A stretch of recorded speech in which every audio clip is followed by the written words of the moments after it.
بسم اللہ الرحمن الرحیم۔ واو اور اذ جب، جعل بنایا، نا ہم نے، البیتا خاص گھر کو، مثابتاً لوٹنے کی جگہ، للناسی لوگوں کے لیے، واو اور امنا سراپے امن، واتخذوا اور تم بناؤ، من مقامی مقام کو، ابراہیم ابراہیم علیہ السلام کے، مصلی نماز کی جگہ، واو اور عہد لیا، نا ہم نے، الی طرف، ابراہیم ابراہیم علیہ السلام کے، واو اور اسماعیل اسماعیل علیہ السلام کے، ان یہ کہ، طہرا تم دونوں پاک کرو، بیتی گھر کو، یا میرے لیے، طائفین للطائفین طواف کرنے والوں کے لیے، والعاکفین اور اعتکاف بیٹھنے والوں کے لیے، والرکعی اور رکوع کرنے والوں، السجود سجدہ کرنے والوں کے لیے۔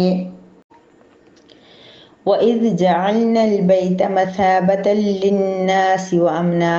اور جب ہم نے بیت اللہ کو لوگوں کے لیے بار بار لوٹنے کی جگہ اور امن والی جگہ بنایا، وَاتَّخِذُوا مِن مَّقَامِ إِبْرَاهِيمَ مُصَلًّى اور تم کیا کرو، وَاتَّخِذُوا تم مقام ابراہیم کو نماز کی جگہ بنا لو، وَعَهِدْنَا إِلَىٰ إِبْرَاهِيمَ وَإِسْمَاعِيلَ أَن طَهِّرَ بَيْتِيَ لِلطَّائِفِينَ وَالْعَاكِفِينَ وَالرُّكَّعِ السُّجُودِ اور ہم نے ابراہیم علیہ السلام اور اسماعیل علیہ السلام سے یہ عہد لیا کہ تم دونوں میرے گھر کو طواف کرنے والوں، اعتکاف کرنے والوں، رکوع کرنے والوں اور سجدہ کرنے والوں کے لیے پاک کر دو۔ نحمدہ و نصلی علی رسولہ الکریم، اما بعد۔ سورہ بقرہ کی آیت نمبر 125 ہے، جس میں اللہ تبارک و تعالی ہمارے پیارے نبی حضرت ابراہیم علیہ السلام کی گزشتہ آیات میں موجود جو ان سے امتحانات لیے گئے تھے، جو ان کی آزمائشیں تھیں، ان پہ جب حضرت ابراہیم علیہ السلام پورے اترے تو اس کے بدلے میں بہت سارے اللہ پاک نے انہیں انعامات سے نوازا، لیکن ایک بڑا انعام جو اللہ کی طرف سے وہ بیت اللہ شریف کی تعمیر ان کے ذریعے ہونا تھا۔ تو اللہ تبارک و تعالی اب اسی کی بارے میں مزید ڈیٹیل بتا رہے ہیں کہ وَإِذْ جَعَلْنَا الْبَيْتَ مَثَابَةً لِلنَّاسِ وَأَمْنًا اے مسلمانوں وہ وقت یاد کرو کہ جب ہم نے بیت اللہ کو لوگوں کے لیے لوٹنے کی جگہ اور امن کی جگہ بنایا۔ لوٹنے کی جگہ کیا مطلب؟ اب اللہ تبارک و تعالیٰ ابراہیم علیہ السلام پہ اپنا انعام یاد دلا رہے ہیں کہ ابراہیم نے جب میری ہر بات مانی، جیسے کہ گزشتہ آیت میں بہت ڈیٹیل میں ہم نے پڑھا تھا کہ حضرت ابراہیم علیہ السلام نے کس طرح سر تسلیم خم کیا، ہر چیز میں اللہ تعالیٰ کی ہر بات کو مانا، تو پھر اس کے بدلے میں اللہ تعالیٰ نے ان کو یہ سعادت نصیب فرمائی کہ انہوں نے جب خانہ کعبہ کی تعمیر کی تو اس کے بعد وہ جگہ، وہ جنگل، وہ بیابان، وہ ویران جہاں پہ وہ اپنی اہلیہ اور بیٹے کو چھوڑ کے گئے تھے اور پریشان ہو رہے تھے، گھبرا رہے تھے، جہاں کھانے کی کوئی چیز نہیں تھی، پینے کی کوئی چیز نہیں تھی،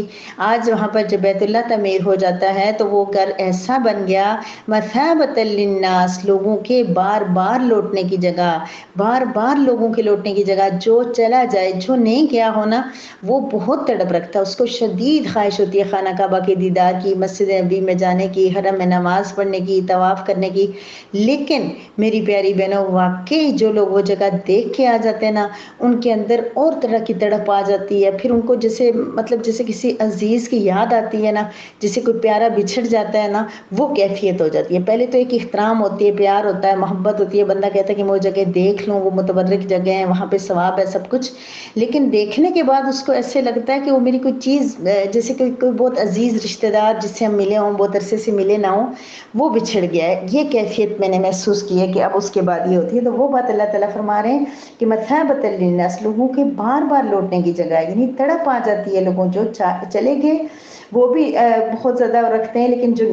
جو گئے وہ تڑپتے ہیں پھر اس کے لیے۔ وامن اور امن کی جگہ۔ میری پیاری بہنوں، آپ جانتے ہوں گے اس بات کو کہ اللہ تبارک و تعالیٰ نے مسجد حرام کے اندر کسی قسم کا بھی لڑائی جھگڑا، قتل غارت گری، کوئی چیز، ایون کہ وہاں پہ جانور کو مارنا بھی منع ہے مسجد حرام کے اندر، وہاں پہ پودے اکھاڑنا بھی منع ہے، اور یہ کہ پورے ہمیشہ سے حضرت ابراہیم علیہ السلام سے لے کے اس وقت تک ہمیشہ تک کے لیے مسجد حرام کے اندر امن کی فضا قائم کرنا ضروری ہے۔ وہاں پہ وہ مشرکین عرب بھی اگر ان کے باپ کا قاتل بھی نظر آ جاتا تھا تو وہاں پر وہ سے کچھ نہیں کہتے تھے، باہر آ کے مارتے تھے۔ تو یہ ایسی امن والی، یعنی اتنا امن اللہ پاک نے اس جگہ کو دے دیا۔ میں کچھ ٹائم کے لیے جب نبی کریم صلی اللہ علیہ وسلم نے مکہ مکرمہ کو فتح کیا تھا تو آپ تشریف لائے تھے، تو وہاں چونکہ ان لوگوں کی طرف سے یہ اندیشہ تھا کہ وہ مکہ کے اندر مسجد حرام کے اندر جا کے وہاں سے حملہ کریں گے، تو کچھ وقت کے لیے اللہ تبارک و تعالیٰ نے ان کو اجازت دی تھی کہ آپ جنگ کر سکتے ہیں، لیکن وہ ہم انشاءاللہ تفصیل سے پڑھیں گے آگے۔ لیکن یہ کہ اس کے بعد پھر وہ منسوخ ہو گیا تھا، تو مسجد حرام جو امن کی جگہ ہے، وہاں کے کسی قسم کا جھگڑا فساد لڑائی نہیں کی جا سکتی۔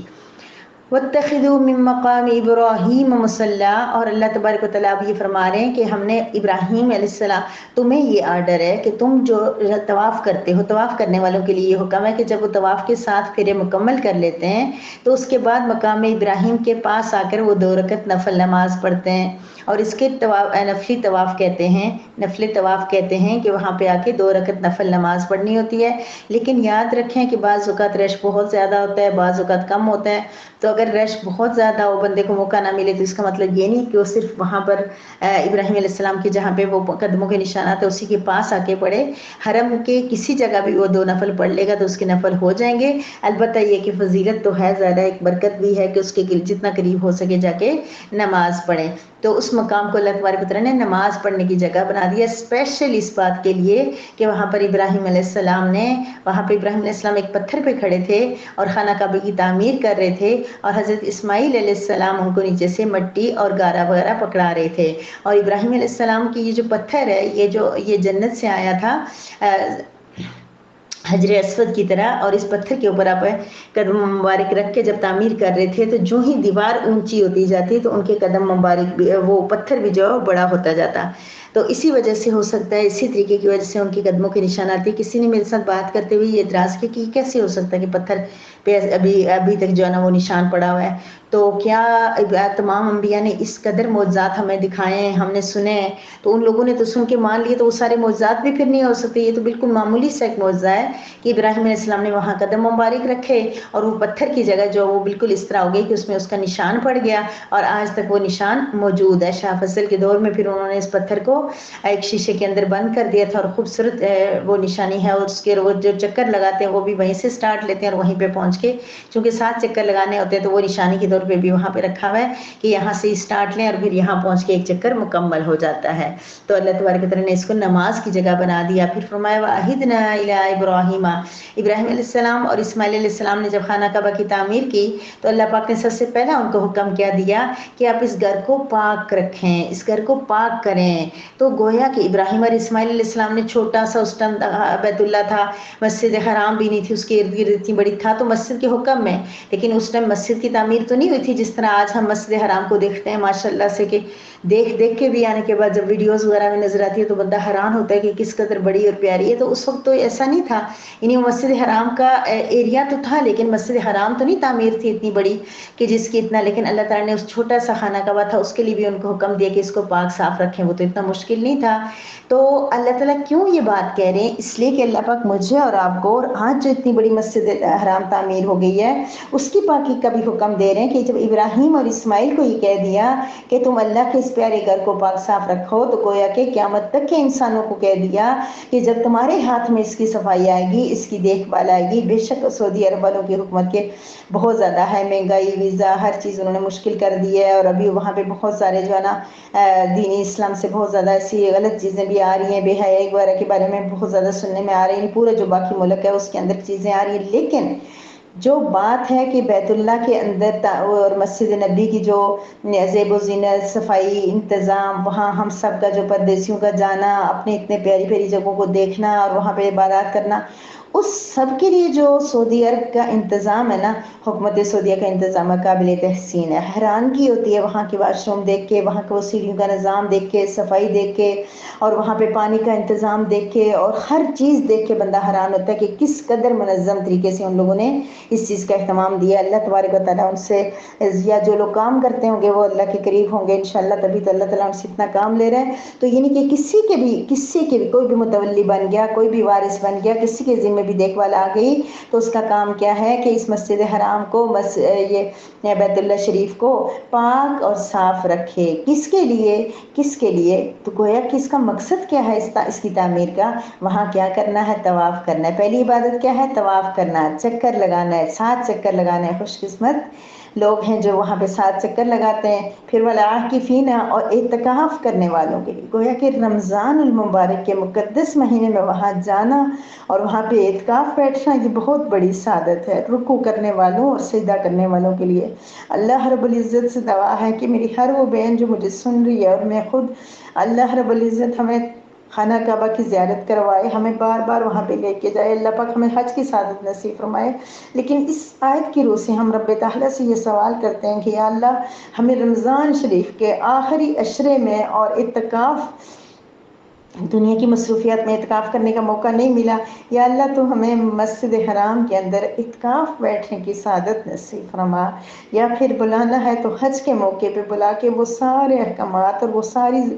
چیزیں جو تو نے فرض قرار دی ہیں وہ اللہ تعالیٰ ہم سے وہاں پہ لے۔ اللہ میری ہر سننے والی بہن، یا اللہ جس کے دل میں جتنی زیادہ تڑپ ہے اس پیارے گھر کو دیکھنے کی، اللہ تعالیٰ اس کو اتنا ہی جلدی بلانا۔ اللہ ہم جانتے ہیں کہ آپ کسی سبب کے محتاج نہیں ہیں میرے اللہ، ہم جانتے ہیں کہ آپ کو اس چیز کی ضرورت نہیں ہے کہ بندے کے پاس کتنے پیسے ہوں تو وہ آئے گا، اس کے گھر کی کتنے اخراجات، ضروریات، اس کی جاب، اس کی چھٹی ہو سکتی ہے نہیں ہو سکتی، کون آئے گا۔ اللہ آپ ان میں سے کسی چیز کے محتاج نہیں ہیں، ہم ہیں، ہماری سوچیں ہیں، سب کچھ آپ جب چاہیں جس کو چاہیں اپنے گھر میں بلا سکتے ہیں، آپ اس کے لیے آسانیاں پیدا کر سکتے ہیں، اس کے لیے اسباب پیدا کر سکتے ہیں، اس کے لیے وہاں جانے کی ہر رکاوٹ دور کر سکتے ہیں۔ تو رب کریم آپ کے اس پیغام میں جو بہنیں شامل ہوئی ہیں، میری بیٹیاں ہیں، میری مائیں ہیں، یا اللہ ہر ایک کو اپنی تڑپ، اپنے شوق کے حساب سے یا اللہ سب کو بار بار اپنے گھر کی حاضری نصیب فرمانا۔ یا اللہ اگر ہمارے نصیب میں رمضان کا اعتکاف نہیں لکھا ہوا تو یا اللہ حج کی صورت میں ہمیں بلا لے، تاکہ حج کے بھی وہ خوش قسمت لوگ جو ابھی کر کے آئے ہیں تو وہاں جو احکامات ہیں، جو چیزیں کی جاتی ہیں ان سب میں شامل فرما دے۔ آمین یا رب العالمین۔ تو گویا کہ یہ جو مسجد حرام ہے اس کے بنانے کا، اس کی تعمیر کا مقصد اور تمام دنیا کی مساجد کی تعمیر کا مقصد کیا ہے؟ طواف کرنا۔ طواف کرنا تو صرف اسی جگہ کے ساتھ مخصوص ہے، باقی تمام جگہ پہ اعتکاف، رکوع اور سجدہ کرنے کے لیے مساجد کی تعمیر کی جاتی ہے، ان کو باقی کسی مقصد کے لیے استعمال نہیں کرنا چاہیے۔ اور اس کے علاوہ جو صفائی کا جہاں پر حکم ہے، اور اس حکم کا ایک مقصد یہ ہے کہ اس کے اندر کفار اور ناپاک اور جیسے حائضہ عورت یا